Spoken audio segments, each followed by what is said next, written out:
కాంగ్రెస్ హటావో సింగరేణి బచావో అనేటువంటి నినాదంతో 7వ తారీఖున గోదావరి ఖనిలో మా డిప్యూటీ ఫ్లోర్ లీడర్ అయినటువంటి హరీష్ అన్న గారి ఆలోచనతో సింగరేణి పరిరక్షణ సదస్సును నిర్వహించడం జరిగింది.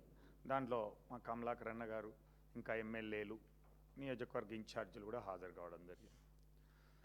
దాంట్లో కార్మికులకి అన్ని విషయాలను చాలా అంకెలతో చాలా వివరాలతో సింగరేణి సంస్థలో ఏం జరుగుతున్నది, ఏమైతున్నది, మీ ఆర్థిక పరిస్థితి అయితేంది, మీ సంక్షేమం అయితేంది, మీ ఉద్యోగ నియామకాలు అయితేంది, మీ విద్యా వైద్యం పట్ల ఇప్పుడున్నటువంటి ప్రభుత్వాన్ని యొక్క వైఖరి ఎలా ఉన్నది, యాజమాన్య ఆలోచన ఎలా ఉన్నది అనేటువంటి దాన్ని మొత్తం కార్మికుల ముందు చిత్రీకరించారు.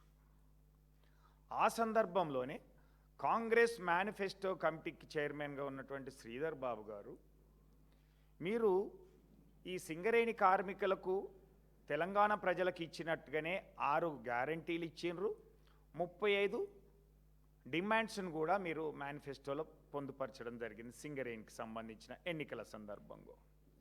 దాన్ని ఏమైనా నెరవేర్చారా అని ప్రశ్నించడం జరిగింది.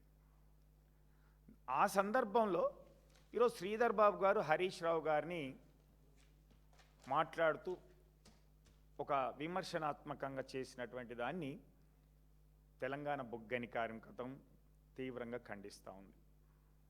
ఎందుకంటే వారు చెప్పినటువంటి వ్యాఖ్యలు అయితేంది అసత్యమైనవి, సత్యదూరమైనటువంటివి, వాస్తవాలు తెలుసుకోకుండా మాట్లాడినరేమో అని అనిపిస్తూ ఉన్నది. ఒక మంత్రిగా ఉన్నటువంటి, ఒక బాధ్యతగా ఉన్నటువంటి వారు ఆ రోజు రాజకీయ జోక్యం మీరు వల్లనే అయింది, సంస్థ ఈ విధంగా జరుగుతుంది అనేటువంటి చెప్పుకొచ్చారు.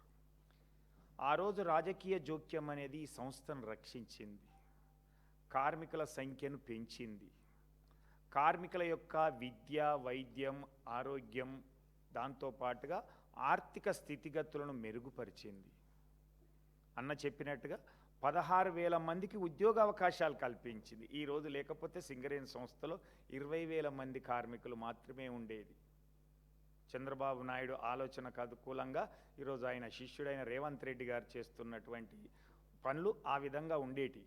కానీ కేసీఆర్ గారి యొక్క ఆలోచన వలన సకల జనుల సమ్మెలో తెలంగాణ ఉద్యమంలో సింగరేణి కార్మికులు పాల్గొన్నారనేటువంటి ఉద్దేశంతో సుప్రీంకోర్టు, హైకోర్టు తప్పుబట్టినప్పటికి కూడా కారుణ్య నియామకాల ద్వారా ఈరోజు నియామకాలు చేసి సంస్థని ఇంత అభివృద్ధి దశలో తీసుకొచ్చారు. లాభాలు కూడా బ్రహ్మాండంగా తీసుకొచ్చారు. 18% ఉన్న లాభాల వాటను 33% వరకు తీసుకొచ్చారు. ఒక్కొక్క కార్మికునికి 2 లక్షల వరకు కూడా ఈ లాభాల వాటను పంచారు. కానీ కాంగ్రెస్ ప్రభుత్వం వచ్చినంత అంకెల గారెడి చేసింది తప్పితే, మాయమాటలు చేసింది తప్పితే కార్మికులకు ఒక్క పైసా కూడా ఎక్కువ ఇవ్వలేదు. 23-24 ఆర్థిక సంవత్సరం 2,000 కోట్ల రూపాయలు పక్కన పెట్టింది. 24-25 ఆర్థిక సంవత్సరంలో 4,000 కోట్ల రూపాయలు పక్కన పెట్టింది. మొత్తం 6,000 కోట్ల రూపాయలు సంస్థ అభివృద్ధికి అని చెప్పినటువంటి డబ్బులు లేవు. ఈరోజు అప్పులు తీసుకొస్తున్నటువంటి పరిస్థితి. అంటే ఆ రోజు కేసీఆర్ గారి రాజకీయ జోక్యమే ఈరోజు సింగరేణి సంస్థను కాపాడింది, ఉద్యోగ అవకాశాలు ఇచ్చింది, ఉద్యోగాలు అద్దనుకుంటే 25 లక్షల రూపాయలు ఇచ్చింది, IITIM చదివే పిల్లలకు ఫీజు రీయింబర్స్మెంట్ ఇచ్చింది, 10 లక్షల వడ్డీ తీసుకున్నట్లయితే గృహ నిర్మాణానికి ఆ వడ్డీని 50,099 రూపాయలు ప్రతి సంవత్సరానికి చెల్లించింది. అలాగే తల్లిదండ్రులకు కోట్ల రూపాయల ఖర్చు పెట్టైనా సరే సూపర్ స్పెషాలిటీ వైద్యాన్ని భారతదేశంలో కోల్ ఇండియాలో లేనటువంటి సౌకర్యాన్ని కల్పించింది. మహిళా సోదరిమణులకు 2 సంవత్సరాల CCL ఇచ్చింది. అలాగే 6 నెలల మెటర్నిటీ లీవ్ ఇచ్చినటువంటిది. ఇలాంటి కార్యక్రమాలు చేయడంతో పాటుగా ఈరోజు అంబేద్కర్ జయంతికి సెలవు ఇప్పించింది. అలాగే రంజాన్, క్రిస్మస్, అలాగే సంక్రాంతికి కూడా ఒక సెలవు ఇచ్చింది. ఇవి ఇచ్చిన తర్వాతనే ఈరోజు కోల్ ఇండియాలో ఈ సంఘాలు, జాతీయ సంఘాలు అనేటి ఒక అంబేద్కర్ జయంతిని సెలవుగా ఇప్పించినటువంటి చూస్తాను. అలాగే కొత్త మైన్స్ను అడుగుతున్నటువంటి నాయకులకు తెలియకమా ఈరోజు కాశీపేట 2 అయితేంది, కొండాపురం భూగర్భ గనులను రెండింటిని కూడా కేసీఆర్ గారి హయాంలోనే స్టార్ట్ చేయడం జరిగింది. అనేక ఓపెన్ కాస్ట్ల ఎక్స్టెన్షన్లు పర్మిషన్ తీసుకొచ్చి ఈరోజు సంస్థ ఈ విధంగా ఉండడానికి కారణమైనటువంటి కొత్త బావులను తెప్పించింది ఈరోజు కేసీఆర్ గారే అనేటువంటిది. అంతేకాకుండా ఈరోజు 16,000 మంది కార్మికులను తీసుకొచ్చినటువంటి సందర్భంలో అందులో 1/4 మారుపేర్లు ఉన్నాయని చెప్తే కేసీఆర్ గారు మానవీయ కోణంతో కార్మికుల కష్టాలను చూసి తండ్రికి తగినటువంటి కొడుక అల్లుడా కాదా అని నిర్ధారించుకొని ఉద్యోగాలు ఇప్పిస్తే ఈరోజు కాంగ్రెస్ ప్రభుత్వం వచ్చిన తర్వాత ఎవరైతే 10వ తరగతి చదువుకోనటువంటి వాళ్ళందరినీ కూడా విజిలెన్స్ కేసులకు పంపించి వాళ్ళకు ఉద్యోగాలు లేకుండా మారుపేర్ల వాళ్ళను ఈరోజు వాళ్ళే కావాలని పట్టించేటువంటి పరిస్థితి వస్తే కూడా ఏఐటీస్ ఐఎన్టీసులు దాన్ని విమర్శించలేకపోతున్నారు, ఆ సర్క్యులర్ను రద్దు చేయలేకపోతున్నారు. కాబట్టి కేసీఆర్ గారు ఇచ్చినటువంటి ప్రతి ఒక్క హామీని నిలబెట్టుకున్నారు అనేటువంటిది కూడా తెలియజేస్తా ఉన్నాం. దానికి తోడుగా కొన్ని క్వార్టర్లు కట్టిస్తానన్నారు, కట్టించారా అని అడుగుతున్నారు. అంటే అవగాహన మా హరీష్ అన్నకున్నదా లేకపోతే శ్రీధర్ బాబు గారికి అని అడుగుతా ఉన్నా. ఈరోజు భూపాల్పల్లిలో 1000 క్వార్టర్స్తో పాటుగా రామప్ప కాలనీలో మరొక 1000 డబుల్ బెడ్రూమ్లు 2000 క్వార్టర్లు ఒక్క భూపాల్పల్లినే కట్టించినటువంటి విషయం తెలుసుకొని మాట్లాడాలి. అలాగే సత్తుపల్లి కొత్తగూడెం సంబంధించినటువంటి దగ్గర 500 క్వార్టర్లను కూడా కట్టించినటువంటిది. 2500 క్వార్టర్లను కొత్తగా కార్మికుల సంఖ్య తగ్గినప్పటికీ క్వార్టర్లు ఖాళీగా మిగిలిపోతున్నప్పటికి కూడా చెప్పినటువంటి దాని ప్రకారంగా ఈరోజు 2500 క్వార్టర్లు ఇవ్వడం జరిగింది. కొత్త బొగ్గు గనులు కూడా ప్రారంభించడం జరిగింది. మారుపేర్ల సమస్యను పరిష్కరించుకోవడం జరిగింది. అలాగే 35 ఏళ్ల నుంచి 40 ఏళ్లకు డిపెండెంట్ల వయోపరిమితి పెంచేటువంటిది 2017లోనే 1 ఇయర్ సర్వీస్ తోటి కూడా ఇవ్వచ్చు అని అసెంబ్లీలోనే ఆనాడు నల్లాల ఓదెలు అడిగినటువంటి ప్రశ్న కేసీఆర్ గారు పెంచితే అది సుప్రీంకోర్టు హైకోర్టు తప్పు పట్టడం వల్ల మళ్ళీ 2018లో చేసినటువంటి క్రమంలో 35 ఏళ్ళకే పరిమితమైతే తర్వాత మా ఎన్నికల సందర్భంలో డైరెక్టర్ పాగా ఉన్నటువంటి మొన్నటి వరకు ఉన్న బలరాం గారు డైరెక్టర్ పాగా ఉన్నట్టు ఆయన సమక్షంలోనే 2022లో ఒక అంగీకారానికి వచ్చి 40 సంవత్సరాలకు పెంచుతామని చెప్పి ఇంప్లిమెంటేషన్ మాత్రం ఈ కాంగ్రెస్ ప్రభుత్వం వచ్చిన తర్వాత వచ్చింది తప్పితే ఆ రోజు మేము తెలంగాణ బొగ్గని కార్మిక సంఘం ఇచ్చినటువంటి సమ్మె నోటీసులోనే అన్ని సంఘాలతో పాటుగా అగ్రిమెంట్లో పొందుపరిచినటువంటి విషయాన్నే వాళ్ళు అమలు చేసిరు తప్పితే వేరే కాదు అనేటువంటి విషయాన్ని కూడా తెలుసుకోవాలని కోరుతా ఉన్నాం. అంతేకాకుండా మేము ₹1 కోటి బీమా కల్పించినామని చెప్తా ఉన్నారు. చాలా ఆశ్చర్యంగా అనిపిస్తుంది. ఇది బీఆర్ఎస్ ప్రభుత్వం ఉన్నప్పుడు తెలంగాణ బొగ్గని కార్మిక సంఘం గుర్తింపు సంఘంగా ఉన్నప్పుడే 60 లక్షల ప్రమాద బీమా ఒక్క పైసా లేకుండా ఉచితంగా మొట్టమొదటిసారిగా భారతదేశంలో సింగరేణి కార్మికులకు కల్పించిన తర్వాత బ్యాంకు వాళ్ళు ముందుకొచ్చి దాన్ని ఎక్స్టెండ్ చేసి 60 లక్షల దాన్ని 1 కోటికి చేసిర్రు తప్పితే మీరు కొత్తగా చేసింది కాదు, మీ ప్రభుత్వం వెలగబెట్టింది ఏం లేదు అనేటువంటి విషయాన్ని వాస్తవాల్ని తెలుసుకోవాలనేటువంటిది కోరుతా ఉన్నాం. అలాగే ఈరోజు టెండర్ల విషయంలో అన్న బాగా చెప్పారు, వివరించారు. ఇలాంటిది ఈరోజు సైట్ విజిట్ అయితేంది, కోల్ కుంభకోణం ఇవన్నీ కూడా వెలికి తీసినటువంటి సందర్భంలో ఆక్రోశంతోటో లేకపోతే ఆ ప్రాంతంలో ఉన్నటువంటి నాయకుడిగా మీరు ఏం చేసిండ్రు అని అడిగినటువంటి దానికి ఈరోజు మెడికల్ బోర్డు విషయంలో చూసినట్లయితే 21 మార్చి 2025న లాస్ట్ మెడికల్ బోర్డు నిర్వహించారు. అంటే దాదాపుగా ఇప్పటికి 15 నెలలు అవుతుంది.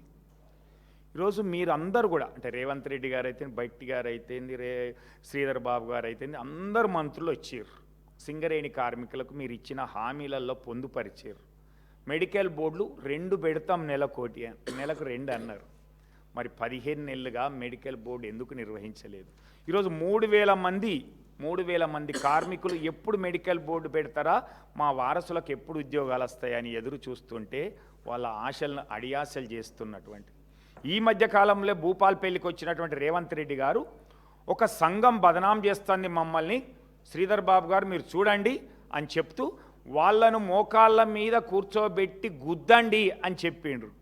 మరి ఇప్పుడు మిమ్మల్ని ఎవరిని గుద్దాలే కార్మికులు అనేటువంటిది మెడికల్ బోర్డు పెడతానని చెప్పి నువ్వు పెట్టినటువంటి నిన్న ఈరోజు పనిష్ చేయాల్సింది ఈరోజు మమ్మల్ని మేము పెట్టినందుక 1 నెల 3 మెడికల్ బోర్డు పెట్టినటువంటి సందర్భం కేసీఆర్ గారికి హయాంలో ఉన్నది అని చెప్తా ఉన్నాం. అంతేకాకుండా ఈరోజు ఓబీ టెండర్లు అనేది వాళ్ళ అనుకూల వ్యక్తులకు ఇచ్చిండ్రు అని చెప్తా ఉన్నారు. అంటే ఓబీ టెండర్లు అనేది బీఆర్ఎస్ నాయకులకు రావద్దనా మీ ఉద్దేశం? బీఆర్ఎస్ నాయకులు వ్యాపారం చేయొద్దనా? ఎక్కడైనా అవకతవక జరిగితే నువ్వు వాడిని పనిష్ చేయమని అడుగుతాను, ఎంక్వైరీ చేయమంటున్నావు, వాళ్ళకి పెనాల్టీ విధించంటాం, బ్లాక్ లిస్ట్లో పెట్టమంటున్నావు. అలాంటి హయాంలో ఉన్నటువంటి బీఆర్ఎస్ ప్రభుత్వంలో ఎస్టిమేటెడ్ కాస్ట్ కంటే లెస్ టెండర్లు వేసినటువంటి సందర్భం 10 to 20% లెస్ వేస్తే, ఈరోజు కాంగ్రెస్ ప్రభుత్వం వచ్చిన తర్వాత సైట్ విజిట్ పేరు మీద అయితేంది, మామూలుగా అయితేంది, ఈరోజు +20 వరకు కూడా ఎందుకు వెళ్ళినాయి అనేటువంటిది. కాబట్టి ఇక్కడ ఎవరి ప్రమేయం నడుస్తున్నది? రెండవది, ఈరోజు హరీష్ అన్న గారు, కేటీఆర్ గారు మాట్లాడిన తర్వాత ఎస్ఆర్పి OC2లో శ్రీరాంపూర్లో 5 సార్లు వాయిదా పడినటువంటి టెండర్ అనేది మొన్న ఫైనల్ అయితే ఈరోజు మైనస్లోకి ఎందుకు వచ్చింది? అలాగే గోదావరికని RG3లో ఉన్నటువంటి OC1లో ఈరోజు మైనస్ టెండర్లు ఎందుకు పడినాయి అంటే బీఆర్ఎస్ నాయకులు ప్రశ్నించిన తర్వాతనే ఈ ప్లస్ టెండర్లు అనేటువంటిది మైనస్ టెండర్లోకి వచ్చింది అనేటిది. దీనివల్ల కోట్ల రూపాయలు ఈరోజు సింగరేణిని రక్షించుకునే విధంగా ఆర్థికంగా ఇబ్బంది లేకుండా చేసినటువంటిది ఈరోజు కేసీఆర్ గారి హయాంలో జరిగినటువంటిది అనేటువంటిది. అలాగే మేము గొప్పగా చెప్తా ఉన్నాడు అంటాడు, 30,000 మంది కార్మికులకు మేము 5,000 రూపాయల బోనస్ ఇప్పించినాం కాంట్రాక్ట్ కార్మికులకు అని చెప్తా ఉన్నారు. ఇది కూడా అసత్యమైనటువంటిదని. సింగరేణి ఎలక్షన్స్కు ముందు జరిగినటువంటి మాటల సందర్భంగా అనేక సందర్భాల్లో యూనియన్లు అన్నీ కూడా 13 యూనియన్లు అడిగితే 5,000 రూపాయల బోనస్ ఇస్తానని ఆ రోజు ఉన్నటువంటి అధికారులు చెప్పినటువంటి క్రమంలోనే ఆ ఎన్నికల తర్వాత 23 డిసెంబర్ నవంబర్లో జరిగినటువంటి చర్చల్లో ఒప్పందం అయితే ఈ కాంగ్రెస్ ప్రభుత్వం వచ్చిన తర్వాత దాన్ని ఇంప్లిమెంట్ చేసినటువంటి దాన్ని కూడా మేమేదో గొప్పగా చేసినామనేటువంటి చెప్పుకునేటువంటి ప్రయత్నం చేసిరే తప్పితే అందులో ఏమీ లేదు అనేటువంటిది కూడా తెలియజేస్తా ఉన్నాం. అంతేకాకుండా ఈరోజు సోలార్ అయితేంది, థర్మల్ పవర్ అయితేంది, ఏ విధంగా అవినీతి జరుగుతుంది అనేటువంటిది మీ అందరికీ తెలుస్తుంది. హరీష్ గారు పవర్ పాయింట్ ప్రజెంటేషన్ ద్వారా కూడా హరీష్ రావు గారు మొన్న చూసినటువంటి చూద్దాం. దీనివల్ల వేల కోట్ల రూపాయలు నష్టపోతూ ఉన్నది అనేది. ఈరోజు నైనీ బ్లాక్లో MDO కాన్సెప్ట్లో ఏదైతే టెండర్ వచ్చినటువంటి దాన్ని మొట్టమొదటిసారిగా సింగరేణి చరిత్రలో నైనీ బ్లాక్లో MDO కాంట్రాక్ట్ అనేది 25 సంవత్సరాలకు ప్రతి సంవత్సరానికి 10 మిలియన్ టన్నుల బొగ్గు తీయడానికి వేసినటువంటి టెండర్లో ఏం జరిగింది, చివరికి మీ విలేకరులను కూడా అరెస్ట్ చేసే పరిస్థితి ఎందుకు వచ్చింది, దాన్ని ఎందుకు రద్దు చేసిండ్రు అనేటువంటి విషయాలు కూడా మీకు పూర్తిగా అవగాహనతోటే ఉన్నది. కాబట్టి ఇలాంటి అంతా సింగరేణంతా అవినీతిమయంతో కూడుకున్నటువంటిది కాంగ్రెస్ ప్రభుత్వంలో. అనేక స్కాములు చేస్తున్నటువంటి దాంట్లో ఈరోజు ఉన్నటువంటి అధికారులు కూడా కాంగ్రెస్ ప్రభుత్వానికి అనుకూలంగా ఉండడం వల్లనే ఈరోజు సంస్థ దివాలా తీసేటువంటి పరిస్థితికి నెట్టివేయబడింది అనేటువంటిది సింగరేణి కార్మిక వర్గానికి వివరించినటువంటి సందర్భంలో ఈ యొక్క ఆక్రోశంతో సింగరేణి సంస్థలో జరుగుతున్నటువంటి అవినీతి ఒక్క విషయంలో చెప్పాలంటే ఈరోజు మున్సిపాలిటీ చేసేటువంటి వీధి లైట్లు అయితేంది, చెట్లు పెట్టడం అయితేంది, ఓపెనింగ్లకు వచ్చినటువంటిది అయితేంది, నియామక పత్రాలు ఇవ్వడానికి అయితేంది, మెస్సీ కోసం అయితేంది, చివరికి స్కూల్స్కు 147 కోట్ల రూపాయలు ఇవ్వడం అయితేంది, ఈ విధంగా దుర్వినియోగం చేసుడే కాదు. ఈరోజు బట్టి విక్రమార్క గారి పేషీలో రోజువారీ ఖర్చులు, ఎంటర్టైన్మెంట్ అయితేంది, వెహికల్స్ అయితేంది, ప్రతి ఒక్కటి కూడా ఈరోజు సింగరేణి యాజమాన్యమే చెల్లిస్తున్నది అనేటువంటి. అందుకే ఎంక్వైరీ వేస్తామంటే వెయ్యండి అన్నట్టు. ఈరోజు సింగరేణి సంస్థ నుంచి ప్రభుత్వ శాఖలకి ప్రతి నెల ఎన్ని లక్షలు, ఎన్ని కోట్ల రూపాయలు చెల్లిస్తున్నారు, ఎన్ని వెహికల్స్ తిరుగుతున్నాయి అనేటువంటి వివరాలు అయితేంది, లేదా మీరు ఆ రోజు నైనీ బ్లాక్ మీద సిట్ ఏదైతే వేసినరో ఆ సిట్టు వేసినటువంటి దాంట్లో కూడా సింగరేణి అధికారే అక్కడ డైరెక్టర్గా ఉండి, ఇక్కడ సభ్యులుగా ఉండి, ఏ అధికారి అయితే ప్రమోషన్ పొందిండో ఆ అధికారికే వ్యతిరేకంగా రిపోర్ట్ ఇయ్యగలడా అనేటువంటిది కూడా ఇక్కడ కిషన్ రెడ్డి గారు కూడా ఆలోచించాల్సింది. ఆ సిట్టు ఏమైంది అని. నేను ఆర్టీఐలో అడిగితే ఆ సిట్ నివేదిక మేము ఇయ్యము, బహిర్గత చేయము అని నాకు లెటర్ కూడా ఇచ్చినటువంటిది కూడా చూస్తూ ఉన్నాం. కాబట్టి ఇది పారదర్శకంగా లేనటువంటిది. ఇదంతా ఒక వాళ్ళ అనుకూలమైనటువంటి వ్యక్తులకు కాంట్రాక్ట్ కట్టబెట్టడం కోసమే, ఈ సంస్థను నిర్వీర్యం చేయడానికే, ఉనికిని కోల్పోవడానికే, మా మనుగడ లేకుండా చేయడానికే చివరిగా దీన్ని ప్రైవేటు పరం చేసి వాళ్ళ అనుకూల వ్యక్తులకు కట్టబెట్టాలనేటువంటి కుట్రలు జరుగుతున్నటువంటి దాన్ని మనం ఎదుర్కోవాలి అనేటువంటిది చెప్తూ, అందుకే కాంగ్రెస్ హటావో సింగరేణి బచావో అనేటువంటి దాంట్లో సింగరేణి కార్మిక వర్గాన్ని అంతా కూడా చైతన్యపరుస్తూ రాబోయే రోజుల్లో వారికి అండగా నిలుస్తాం, ఉద్యమం చేపడతామని చెప్పినటువంటి దాని మీద చేసినటువంటి వ్యాఖ్యల్ని మరొకసారి తెలంగాణ బొగ్గని కార్మిక సంఘం మా బీఆర్ఎస్ పార్టీ తరఫున తీవ్రంగా ఖండిస్తూ, మీరు 2014 నుంచి సింగరేణి సంస్థ పైన విచారణ జరిపిస్తానంటే మేము సిద్ధమని చెప్పాం. ట్రేడ్ యూనియన్ నాయకుడిని మొదలుకొంటే ఎమ్మెల్యేలు, మంత్రులు, ముఖ్యమంత్రి వరకు అయితేంది, జనరల్ అసిస్టెంట్ను మొదలుకొంటే జనరల్ మేనేజర్ వరకు అయితేంది, డైరెక్టర్ను మొదలుకొంటే C&MD వరకు కానీ మొత్తం విచారణ జరపండి. మెడికల్ కుంభకోణమా ఇంకా ఏదైనా సరే విచారణ జరిపించి వాస్తవాలను వెలికితీసి ఈ సంస్థను రక్షించాలనేటువంటి ఉద్దేశంతో కమలాకర్ అన్న చెప్పినట్టుగా ఏ ఎంక్వైరీ అయినా సరే, సిట్టింగ్ జడ్జా, సిబిఐయా, ఏసీబా, కేంద్ర ప్రభుత్వ విజిలెన్సా, ఏది చేసినా సరే సిద్ధంగా ఉన్నది ఈ సింగరేణి కార్మిక వర్గం. అంతేగాని భట్టి గారు అసెంబ్లీలో చేసినటువంటి మెడికల్ ఇన్వాలిడేషన్లో అవకతవకలు జరిగినాయని మా కార్మికుల తల్లిదండ్రులను అవమానపరిచే విధంగా మాట్లాడినటువంటి వ్యాఖ్యల్ని ఉపసంహరించుకోవాలి. లేదంటే సింగరేణిలో మీ యొక్క గతి ఏ విధంగా ఉంటుందో రాబోయే సింగరేణి ఎన్నికల్లో కానీ లేదా